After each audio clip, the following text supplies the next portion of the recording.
Message 108 દ્વારા 112ને આપવામાં આવેલો, જેમાં ખોડિયારનગરના છાપરા પરમસુખ સોસાયટી રાણી ખાતે એક વ્યક્તિ ઇજાગ્રસ્ત હાલતમાં હોય એવી હકીકત મળેલ, જે આધારે રાણી પોલીસ ઇન્સ્પેક્ટર તેમજ રાણી પોલીસ દ્વારા આવી અને ખાતરી કરતાં મરનાર જયેશભાઈ ભાઈલાલભાઈ ગોહિલ ઉંમર વર્ષ 35, જે ખોડિયારનગરના છાપરામાં રહેતો હોય, તેનું મોત તેના પિતા ભાઈલાલભાઈ મોતીભાઈ ગોહિલ ઉંમર વર્ષ 72 દ્વારા ધારિયા વડે તેને ગળાના ભાગે માર મારી અને તેનું મૃત્યુ નિપજાવેલ હતું.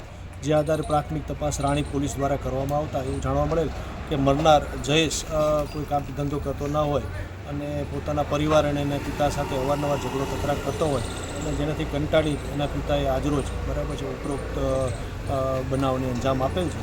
અને પ્રથમ દ્રષ્ટિએ જોતાં મરનારની પત્ની લક્ષ્મીબેન ગત 8મથી એટલે આશરે 1 વર્ષથી રીસાઈને પોતાના પિયર જઈ અને રહે છે. અને આ વ્યક્તિ નાના મોટા ઘરે ઝઘડો તકરાર કરતા હોય, પરિવારને પૈસા ના આપતા હોય, ઘરમાંથી નાના મોટી વસ્તુ ચોરી કરવાની કોશિશ કરતો હોય એવી રજૂઆત એના પિતાની હતી. અને જેના કારણે કંટાળીને એના પિતાએ આજરોજ મરનારને ધારિયા વડે મારતા તેનું મૃત્યુ નિપજાયેલ છે. હાલ તપાસ ચાલુ છે, ખરી હકીકત શું છે તે દિશામાં, અને આરોપીના પત્ની આવતા એની ફરિયાદ લેવાનું કામ છે. આરોપીના કેટલા પુત્રો છે કે બાળકો છે?